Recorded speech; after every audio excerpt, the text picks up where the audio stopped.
Welcome to the Futures Initiative podcast. My name is Shelly Eversley, and I'm Faculty Chair of the Futures Initiative. At the Futures Initiative, we believe in a university worth fighting for. Today, we're going to talk about academic freedom. That is the principle that scholars and researchers can teach, study, and publish without interference from the government, institutions, or outside groups. Of course, this includes that they are free to study, teach, and publish without censorship. I'm really excited today to welcome our colleagues, my CUNY colleagues who teach at the City University of New York with me, and we've been friends and colleagues for a really long time. First, I'd like to introduce Michelle Fine. She is a distinguished professor at the Graduate Center, and she's also a professor at the University of South Africa. Michelle has written a million books. I know, I exaggerate. It's probably only just thousands. A million books, including Muslim American Youth and most recently, Critical Design Theory, Methods in Times of Swelling Inequalities.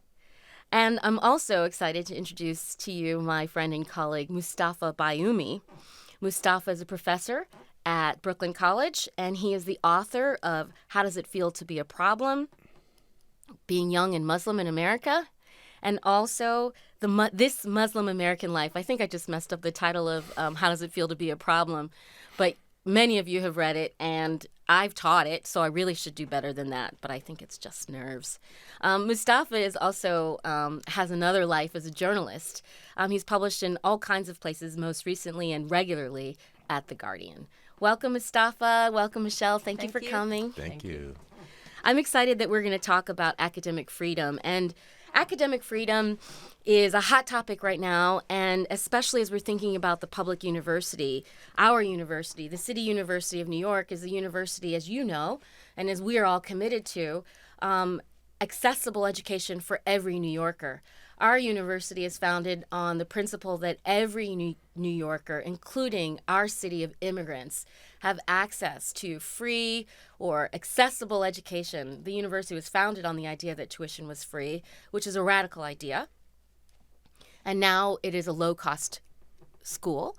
And it's a radical idea that students from across the 5 boroughs of New York City can access an education close to home, or they can travel across the boroughs. So we have a college in every borough of the city. It's something that we're really excited about and proud of. And thinking about that in public education is why we're here, when we're thinking about why we need academic freedom and why we need to talk about it right now. So I wonder, what do you think of as the mission of public universities today? Michelle? Sure. Well, thanks, and it's good to be with you, Moustafa. I taught at University of Pennsylvania for a decade, and then I came to the Graduate Center because I wanted a real job. And I have loved the joys and the heartbreaks of teaching at CUNY. CUNY is like an asymptote. It's like democracy or justice. It's something you work toward. But it doesn't always reach its own ideals. So it's an institution of ongoing struggle and joy. I would say that we're well known for the 68 struggles. We're well known for students daring to fight for Black and Latino studies, for queer studies. We're well known for Audre Lorde and Audrey and Rich. We're well known for our gorgeous encampments at City College. And right now we're well known because 4 adjuncts were fired for simply standing next to students who were being searched by the police. So what I love about CUNY is that we're a place that dreams about higher ed as it should be. We hold each other. We're a place of unpaid labor. We all work lots and lots with heart and mind. I love that. You know, I think last time we were talking about this, we work for love, really, because it's definitely not the money. It's definitely not the money. And the idea that our university is this ongoing site for us to kind of realize the dream. This is a phrase that we got from Tony K. Bambara, realize the dream of the university. And that dream is one that is equitable, inclusive, and innovative.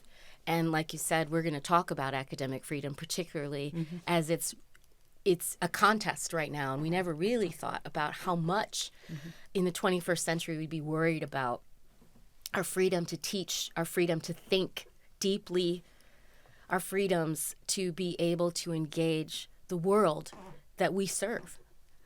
Moustafa, what do you think of the mission of not just our school, but of public universities broadly? Sure. Well, one of the things that I think is really important to highlight about CUNY is that it's commonly said, but it's really true, that it's a kind of stepping stone into the middle class for the vast majority of the people who go there. The students are mostly working class students, and it provides them an opportunity that they wouldn't have otherwise. Largely because of affordability, but also because of the excellence of and the devotion of the faculty. But another part of that, too, I think, is that the students are, because they're coming from the working class, they're not already sort of part of you could call it the ruling class. So it gives them, I think, a perspective on challenging power in a way that elite institutions may not. And I think that there's something really important about the way in which CUNY can do that. So, yeah, I think that one of the things that we need to really preserve then is the ability of critical thinking among our students, because it's not just for their benefit, and it's not just for the benefit of the university, but it's really for the benefit of American society at large. Agreed. Critical thinking is so absolutely crucial to making humans just, contribute to the world, making sure that our students are empowered to be able to create the futures they deserve. And that's something that we do every day. We have almost 250,000 full-time students and almost 500,000 when we add in people who are coming back to finish degrees, people who have been working part-time at college and full-time and at supporting themselves and their families. It's really a wonderful thing to think that we've got students who get to sit in classrooms with people like you, who are distinguished in your fields, who are publishing internationally, who are teaching internationally, who are doing the kind of work from love that really empowers the future. And I'm really excited to be here with you talking about that. And of course, we can go on and on and on about how great the mission is, even as we're still trying to realize the full potential of the mission of not just CUNY, but also public universities more broadly. That is, public universities in California, in Illinois, in all kinds of places where people are showing up because it's affordable. People are showing up because they know that education transforms lives. And when we say education, it's not just a degree. It's about thinking deeply about complex issues. It's about being able to engage people who are not like us. And when I say us, I don't even know who us are, right? But engage a diversity, that's right, I said it. And to feel included, that's right, I said it. And to feel empowered about their futures. And here I'm going to throw in one more word because I love to say forbidden words. Equitable. I said it. Equitable. So, I know that we've got lots to talk about, so we know where we stand, and the Futures Initiative is really committed to trying to advance equity and innovation in higher ed, and I know that your roles and your work in higher ed, mentoring graduate students, mentoring faculty, teaching undergraduates, organizing and advocating for more justice inside the university and in the world at large, is a really important part of the work you do. If I could just add one other thing, too. I think we've seen a real attack coming from the Trump administration on higher education in this country. And most of it's been directed towards elite institutions. And most of it is done through this kind of financial threat and fear-mongering and withholding of funds. And the one thing that has shown me is the kind of fiction that we have between what's a public university and a private university. The private universities also depend so much on on funds coming from outside of their own institutions, just like the public universities.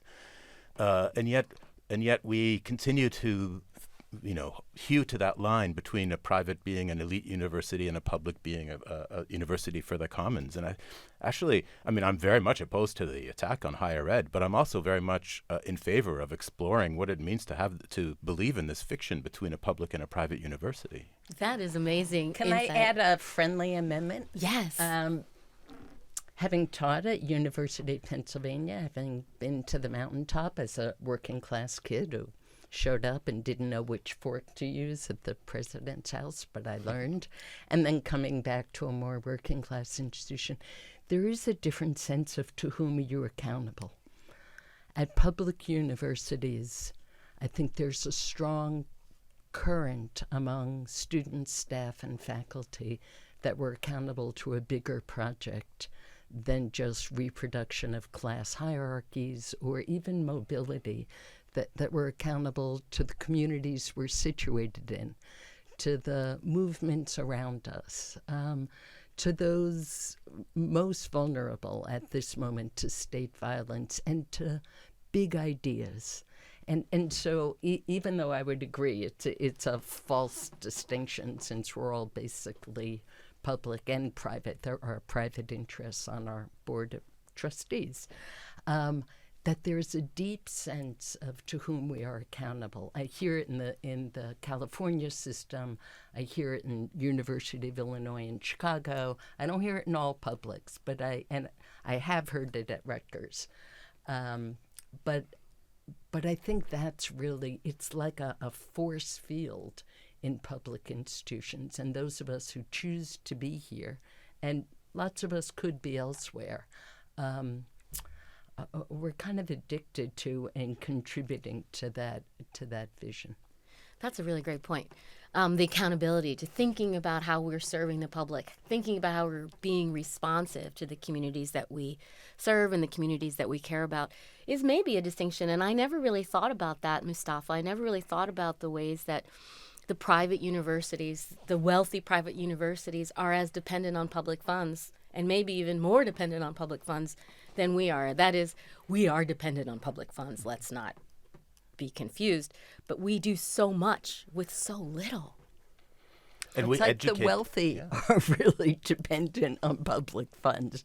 That was that newest legislation of redistributing public funds up. So maybe that distinction and that lie is now being betrayed. Sorry, you were going to say something. Oh, no, I couldn't agree more. And I thank you for the friendly amendment. And I also think that the mission then of the public university and accountability is really about an informed public, keeping a public educated, a large public, not an elite, but a large, a mass public. And that's precisely where the Trump administration doesn't want to go. They do not want an educated, nation. They would rather have a nation of workers and let AI do the rest, of manual workers, and let AI do the rest. And we see that in how they're, really just dismantling public education and higher education all around us. And I think it's really frightening, and I think it's something that we all need to mobilize against. I worry a lot, constantly, all the time, that on the one hand, I think I never realized how dangerous education was until we have to ban books. We have to tell teachers they can't say curse words like equity, queer, gay, black, woman. Science-based evidence. Climate change. All four-letter words. So I didn't realize, I think, the extent to which an educated population is a threat to authoritarianism. But also, I didn't, it makes us recognize why it's so important to keep fighting for public universities, because not only is it an engine of mobility, which is our, bus ad, but it's an opportunity to meet people who you think are so different than you. And yet you're sitting in class with Orthodox Jews and people who arrived from Ghana 5 minutes ago, and Muslim students and folks who grew up on native reservations, and they're learning the ways in their life in which their lives are linked, in which they intersect, in which they care about similar things, in which they might read the same text very differently, but they learn from each other. You can barely have that at universities who are private right now. Yeah. You get a reproduction of a kind of homogenous line of analysis. Yeah, yeah. Diversity is innovation. There's no question about that. And I said it, diversity. Haha. I'm thinking about how universities are unraveling, and obviously you are thinking about this too. We're watching this attack on higher education, on complex thinking. And I wonder, in that context, why is academic freedom so important? And Moustafa, can you give us an example of how you understand universities need to address deep and difficult questions? Well, if it's not going to happen in a university, where is it going to happen? And that we're just running away from complexity and difficulty otherwise. It's certainly not going to happen in a corporate boardroom. It's not going to happen,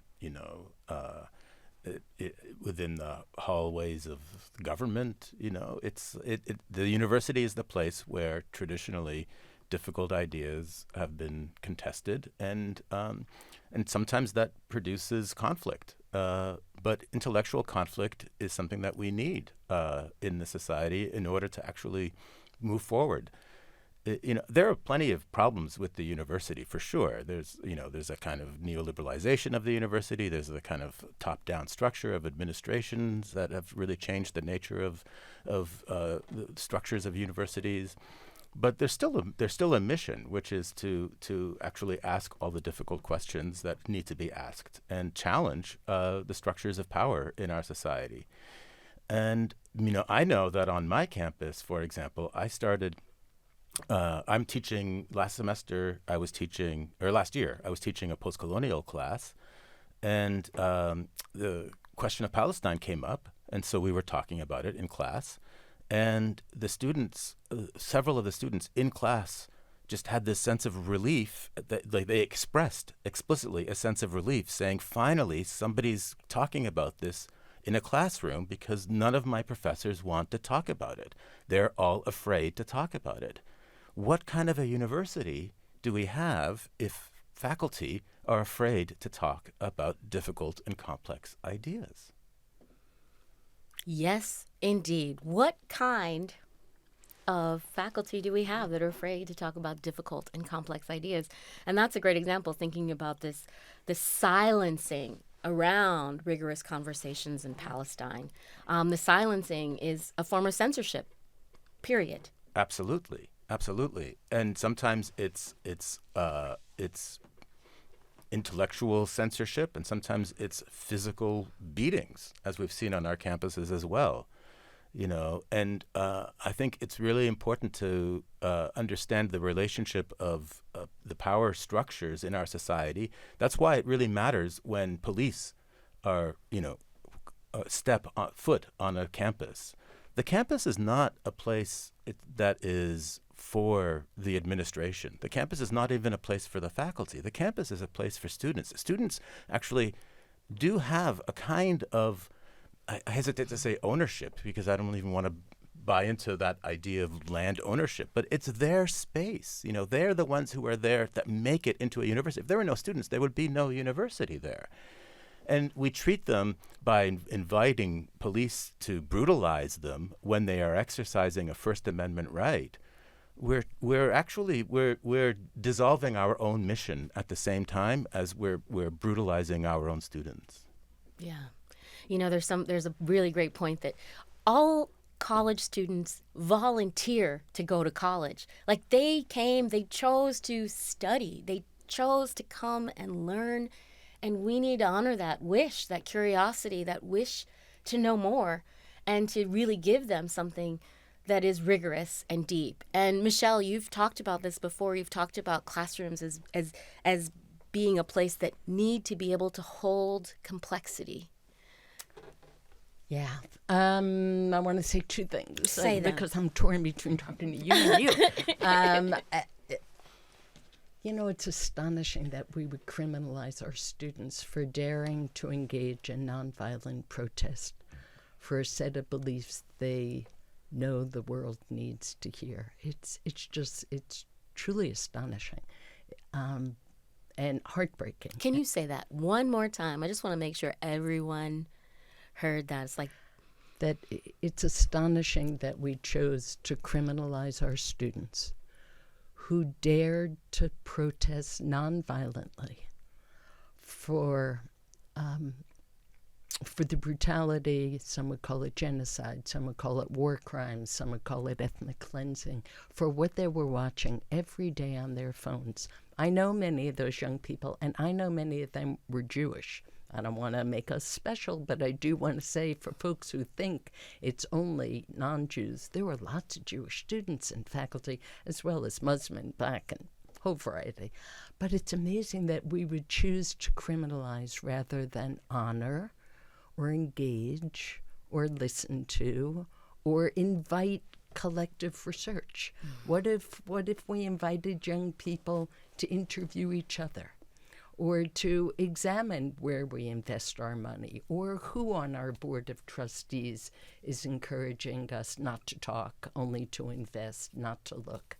So I just want to say that in response to Moustafa's offering, that it still really shocks me. And then we would criminalize and fire adjuncts and discipline, if you can't see my air quotes, see them, tenure track faculty who, again, dared to just stand alongside students who took all their learning seriously and stood on a green campus to speak a truth, right?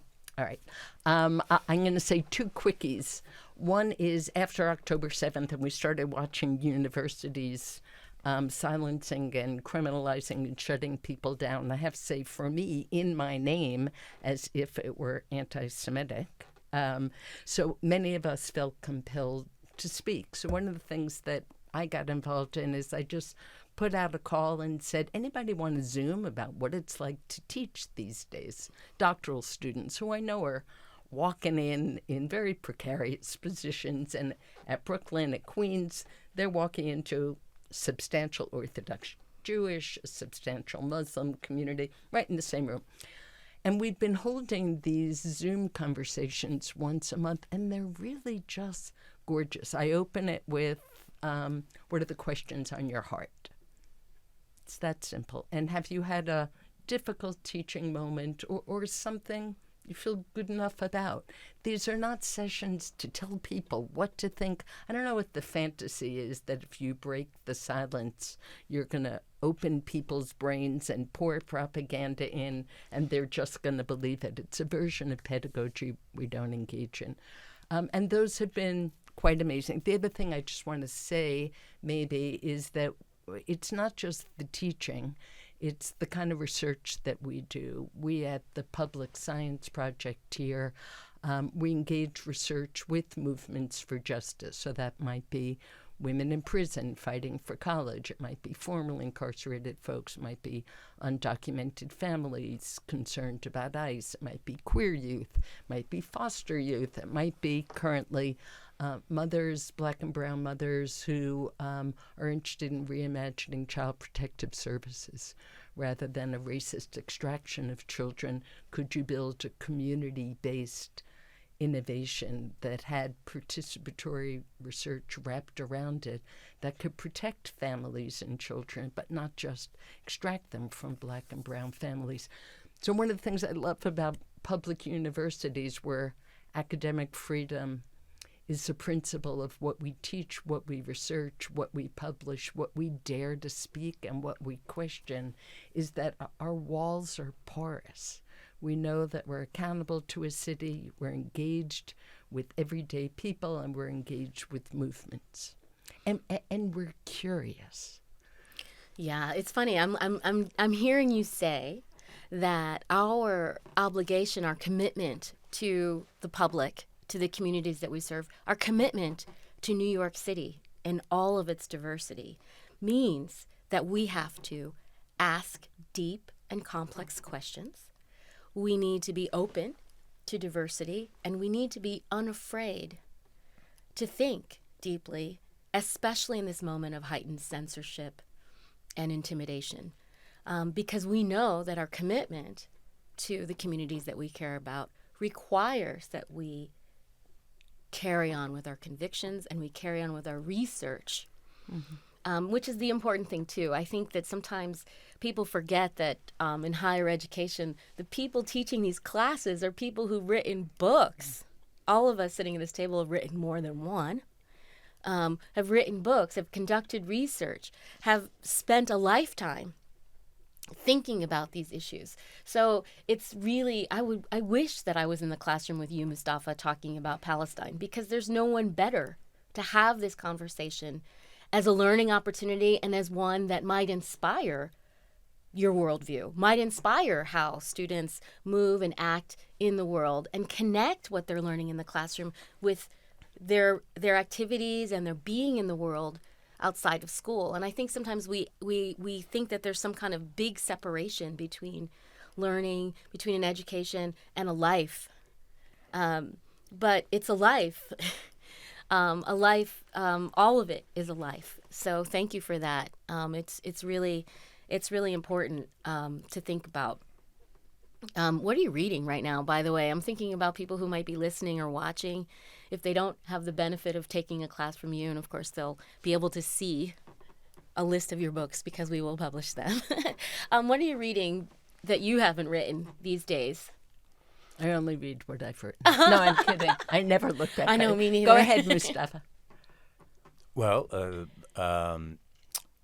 there's a new anthology on Gaza that came out from Verso that I just picked up, and very powerful stuff, including some firsthand testimony about what's happening. And I'm teaching a course on seminar on an American author this year. It's a new course for me, so I chose Mark Twain. Oh, cool. And so I'm actually also reading Percival Everett's James, because we're reading that in class. So, yeah, those are two options. Cool. How about you, Michelle?